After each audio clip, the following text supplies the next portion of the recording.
Welcome back to our JHTV channel. ఎవరైతే మనకు ఛానల్ని మొదటిసారిగా చూస్తున్నారో మనకు ఛానల్ని సబ్స్క్రైబ్ చేసుకోండి.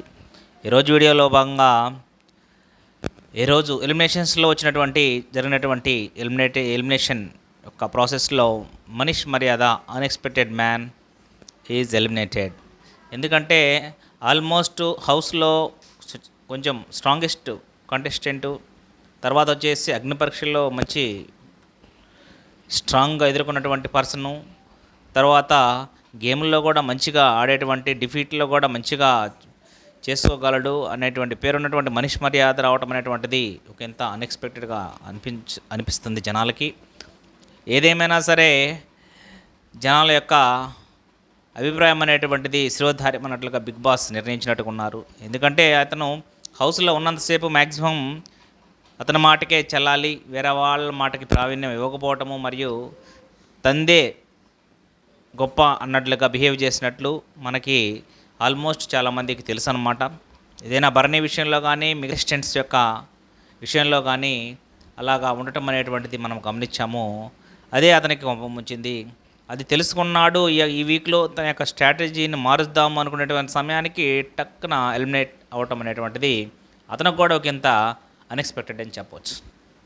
ఏదేమైనా తర్వాత ఎలిమినేట్ అయిన తర్వాత బయటకు వచ్చిన తర్వాత శివాజీతో జరిగినటువంటి బజ్ కార్యక్రమంలో కొంత చిట్ చాట్ చేయడం జరిగింది. దాంట్లో శివాజీ ఫేస్ టు ఫేస్గా అడగడం జరిగింది. కొన్ని విషయాల గురించి మనీష్ మర్యాద కదా, నువ్వు కొంచెం మర్యాద తగినట్లుగా ఉందని కూడా కొంచెం వ్యంగ్యంగా శివాజీ అడగటం జరిగింది. దానికి సమాధానం చెప్తూ ఏదైనా ఒక ఎగ్జాంపుల్ చెప్పొచ్చు కదా అని మళ్ళా మనీష్ మర్యాద శివాజీని అడగటం జరిగింది. ఏదైతే చిన్న చిన్న విషయాలకి భరణి విషయంలో కావచ్చు, లేకపోతే ఏదన్నా విషయంలో కావచ్చు, ప్రతి ఒక్కటి నాకే తెలుసు, నా మాటే వినాలి అనేటువంటి కొన్ని విషయాలు వల్ల నీకు వీక్నెస్ అయింది, నీకు వీక్ పాయింట్ వచ్చిందని కూడా శివాజీ అతన్ని క్యాచ్ చేయడం జరిగింది. ఇంక తర్వాత వచ్చేసి చివరికి అతను శివాజీ అడిగినటువంటి ప్రశ్నలకి కొన్ని యాక్సెప్ట్ చేశాడు, కొన్నిటికి తను రియలైజ్ అయ్యాడు అని కూడా మనకు అర్థమైందనమాట. ఎందుకంటే ఇంకా నేను అగ్ని పరీక్ష యొక్క మూడ్లోనే ఉన్నాను, దాన్ని బట్టి నేను స్ట్రాంగ్ కంటెస్టెంట్ అని నేను అనుకుని నా గొయ్యిలో నేను పడ్డట్టు అయిందని ఇప్పుడు రియలైజ్ అయ్యాను అని కూడా అతను రియలైజ్ కావడం జరిగింది. ఏదేమైనా ఎలిమినేట్ కాక తప్పలేదన్నమాట. తర్వాత ఎలిమినేట్ అయిన తర్వాత కొన్ని విషయాల మీద శివాజీ అడిగినప్పుడు ఎవరు ఫైరు ఎవరు ఫ్లవర్ అనేటువంటి వాటి విషయంలో, ముఖ్యంగా ఫైర్ లెక్క విషయంలో హరీష్ని చెప్పడం జరిగింది. హరీష్ స్ట్రైట్ ఫార్వర్డు, అతనికి ఒక స్ట్రాటజీ ఉంటుంది, ఎవరితోనైనా సరే డీల్ చేయగల కెపాసిటీ ఉంటుంది, వాళ్ళ యొక్క ఇతరుల యొక్క మైండ్ సెట్కి తగ్గట్టుగా పోయేటువంటి ఏదన్నా విషయం గురించి కన్విన్స్ చేయాలన్నా చేయగలిగినటువంటి కెపాసిటీ ఉన్నటువంటి వాళ్ళు హరీష్ గురించి చెప్పడం జరిగింది. అదేవిధంగా ఇమాన్యుయల్ మంచి ఎమోషనల్, మంచి కంటెస్టెంటు, మంచి గేమ్ ఆడగలడు, మరియు స్ట్రాటజీస్ కూడా ప్లే చేయగలడు. ఇంతకన్నా కావాల్సినటువంటిది ఏముంటుంది? Emmanuel is a strong contestant, he is wild fire అని చెప్పడం జరిగింది.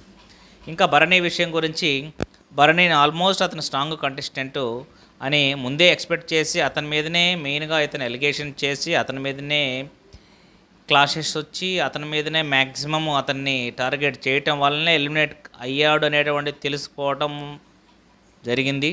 తర్వాత అతన్నే స్ట్రాంగ్ కంటెస్టెంట్గా కూడా ఎన్నుకోవడం కూడా జరిగింది మనీష్ మర్యాద. తర్వాత వచ్చేసి మిగతా వాళ్ళు సంజన విషయంలో కూడా Sanjana also very good player అని చెప్పేసి ఆమె కూడా one of the strong contestants కాపోతుందని కూడా ఆయన మెచ్చుకోవడం జరిగింది. మిగతా వాళ్ళు చూసినట్లయితే రీతు విషయంలో కూడా ఆమె మంచి ఫ్లైర్ అని కూడా కితాబిచ్చాడు అనమాట. అది ఎలాగంటే ఆమెకి ఆ గేమ్ ఎలా ఆడాలో తెలుసు, ఆ గేమ్ స్ట్రాటజీ తెలుసు, దాని తర్వాత ఆ యొక్క గేమ్లో ఎట్లా ఆడితే మనం ముందుకెళ్ళగలము అనేటువంటిది మొత్తం పై ఎత్తు తీయగలటువంటి కెపాసిటీ ఉన్నటువంటిది రీతు అని చెప్పడం జరిగింది. తర్వాత మిగతా వాళ్ళందరినీ కూడా మ్యాక్సిమమ్ ఫ్లవర్స్గానే చెప్పిందనమాట. మిగతా వాళ్ళు ఫ్లోరా కొంచెం వీక్ కంటెస్టరు, దాని తర్వాత ఆమె డిఫీట్ చేసుకోలేరు అని సుమన్ శెట్టి అయితే ఆయన కూడా కొంచెం ఏదైనా అతను ఎవరైనా ఇన్ఫ్లుయెన్స్ చేస్తే వెంటనే ఇన్ఫ్లుయెన్స్ అయ్యేటువంటి పర్సన్ అని కూడా చెప్పడం జరిగింది. అదేవిధంగా శ్రీజ విషయంలో శ్రీజ గొంతు తప్ప ఏమి లేదు, వగుడుకాయ తప్ప ఆమెలో విషయం ఏమి లేదు, ఆమె ఓన్లీ ఫ్లవర్ మాత్రమే మిగిలిపోతుంది, దేర్ ఇస్ నో విషయం అని చెప్పాడు. ఇంకా తనుజ విషయంలో తనుజ ఆమెకి సొంత ఆలోచనలు లేవు, బట్ గేమ్ స్ట్రాటజీలో ఆమె ఇంపాక్ట్ ప్లేయర్గా ఉండదు, ఇంపాక్ట్ చేయలేదు, ఆమె మాత్రమే ఆ గేమ్లు ఆడినా ఏది ఆడినా అని ఆమెను కూడా ఒక ఫ్లవర్ కింద చెప్పడం జరిగింది. ఇంకా మిగతా వాళ్ళు డిమోన్ కానీ పవన్ కళ్యాణ్ కానీ వీళ్ళు కూడా వీక్ ప్లేయర్సే, వీళ్ళు కూడా పెద్ద ప్లేయర్స్ ఏం కాదు. కాకపోతే వీళ్ళు కొన్ని ఈ లవ్ ట్రాక్స్ అని వీటిని కొంచెం ప్రియా విషయంలో రీతు విషయంలో వాళ్ళు టైం వేస్ట్ చేసుకుంటున్నారు, అందువల్ల వాళ్ళు ఫ్లవర్స్గా మిగిలిపోయేటువంటి అవకాశాలు ఉన్నాయని కూడా వాళ్ళ గురించి చెప్పడం జరిగింది.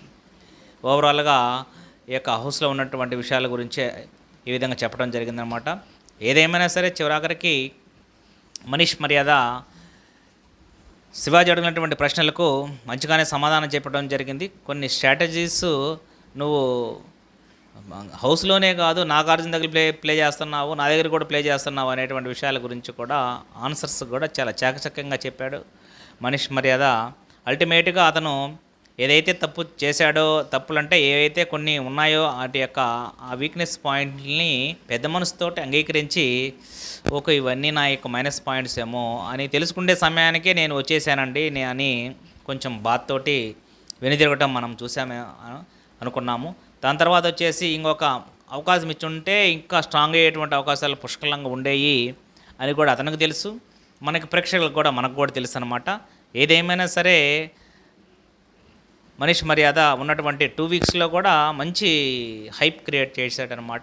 మిగతా విషయంలో ఆ యొక్క గేమ్స్ విషయంలో కానీ, టాస్క్ విషయంలో కానీ, తర్వాత కొన్ని కన్వర్జేషన్స్ విషయంలో కానీ అతను మంచిగానే అతని యొక్క రోల్ని ప్లే చేయడం జరిగింది.